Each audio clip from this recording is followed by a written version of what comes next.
Now let's talk to Dr. Kunle Olawunmi, retired Navy Commodore, the head of Department Criminology and Security Studies, Christian University, Abeokuta, who joins us virtually from Lagos. It's good to have you on the program this morning. Thank you very much for having me. Let's begin with the new ambassador to Russia who visited Moscow. Given that Russia has been touted to be the black sheep of the modern world, the aggressor in this conflict, invading a foreign country, and U.S. invariably at odds with Russia, does it surprise you that Russia welcomed an envoy from the U.S. into Moscow? Not at all, not at all. The situation as we see it on the ground, I will call it a drama. But there are bigger issues that drive some of the things we see. The United States and Russia, in context, they are just like the PDP and APC government in Nigeria. They're just the same. This is a drama that we are trying to analyze, but basically, the world is governed otherwise. What we see and analyze is not exactly what the strategic plan of these world powers is. Yeah, visiting Moscow, maybe they are trying to get to the termination phase of this exercise, and they actually govern whatever we see. We just want to refer to it as a drama. Okay, yeah, I said that because given that Russia is invariably public enemy #1 concerning this war, and that if she's as bad as the world says she is, in this case, that will she be so friendly as to entertain United States ambassador to Russia? But moving on from there, let's talk about the weapons. I was posing a question to our earlier guests concerning the supply or not of F-16 fighter jets to Ukraine from the Allies, whether it will or not be the escalation that worsens any sort of mediation that may be employed in this regard. Yeah, it's inevitable. It's going to happen. The West, they are still going to supply fighter jets because I listened to Peter, and he has actually analyzed the tactical scenarios. But, you know, as I said, this is a game by the world powers. They are making a lot of money from this. There's no way you want to conduct an operation as it is going on in Donbass, and you want to send tanks. For me, it's a deception. What the Ukrainian needs now, if at all they are very sincere about what is going on, are fighter jets. And I know the French eventually, inevitably, they're going to supply them with the Rafale.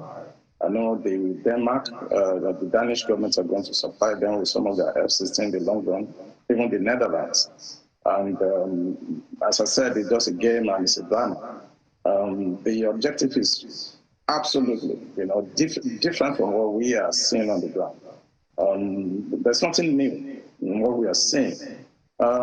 Before now, if you talk about annexation, it's been going on forever. Look at the United States. Who are the original people in the United States? Look at Israel. Who are the original people in Israel? The Crimea we are talking about belongs to the people are called the Cimmerians.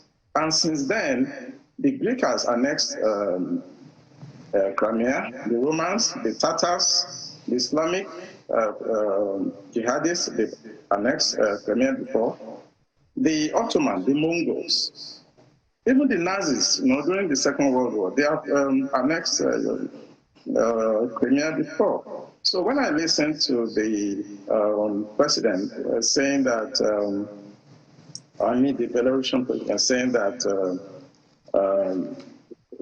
Crimea will not return back to Ukraine, I think it's a joke. The point is that in the long run, the Crimea region is so strategic to the world, and eventually it's going to be taken from Russia. So you're right that what the Ukrainians now are fighter jets. You know, the lull that happened during the earlier winter has made the Russians to actually gain more ground. They fortified the eastern region further, such that tanks may not be very useful. I mean, before the tanks will arrive, I mean, the artillery pieces, the fighter jets are going to take them out. So what is the use? I'm very surprised that the West are doing what they're doing, because they are the ones that actually lure Ukrainians to this war. If you look at the Lisbon Protocol, I want our audience to study the Lisbon Protocol, followed by the Budapest Agreement, that actually deceived the Ukrainians, the Belarusians, the Kazakhstan, letting go their nuclear arsenals, with a promise that the Russians, the UK, the US will not use military force or economic means to attack Ukraine. It was an agreement. And the Russians were there, the Americans were there, the P5s were all there. And this agreement was signed. Then when you look at what is happening in Belarus and Kazakhstan and Ukraine today, it was because these countries were deceived into letting go their nuclear arsenal. If those nuclear arsenals were there, I don't think what is happening today will be there. And if they were party to that, to those agreements, then they should do better than they are doing. I feel very bad for Ukrainians, and for them to be withholding the supply of fighter jets to that country to be able to defend his territory. It's a travesty of justice. Well, you shouldn't feel so bad, Dr. Olawunmi, because they say it's still on the table for some countries, such as Poland, who say they're on board with it, if only it'll go along with NATO's decisions. And France is not entirely ruled it out, but it has its conditions. But to my next question, which is concerning Russia's position, is there a danger that people are beginning to underestimate Russia? There's certain schools of thought who say that Russia has failed entirely, has expended its military assets, has it concerning its war in Ukraine. That's why it's having such a difficult time. We heard Mr. Dickinson, talking about how obsolete some of their Russian tanks are, back, as he said, to 1960s. Are we at a position, or are we at a point where, what is your knowledge on the issue? Has Russia expended its military assets? I know there hasn't been an all-out, for instance, Air Force war against Ukraine. Now, that's from Russia. So is there a danger that people are beginning to take Russia for granted and are underestimating Russia's response if, in the end, the Allies do send those F-16 fighter jets and all the tanks that Ukraine have been promised are indeed deployed? Yeah, I think it would be wrong to underestimate Russia. I'm not really disposed to what Russia did.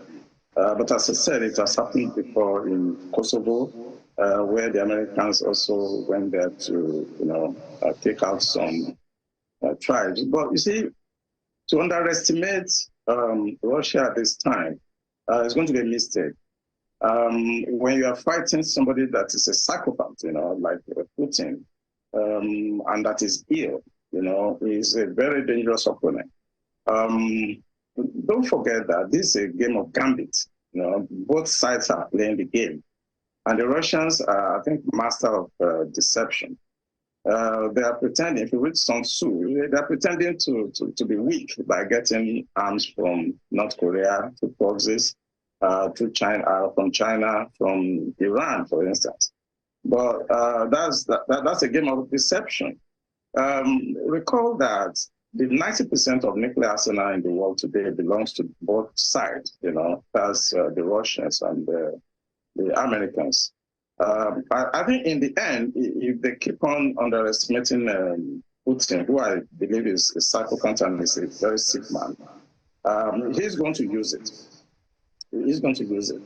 And I think the international community should begin to look for a solution to this conflict. They should not be doing games with the lives, and the health of the globe. They are pushing the boundary. They are pushing Putin to exhaust his arsenals. That's why you can see the help from the West is very slow. If you want to supply fighter jets, you do it now.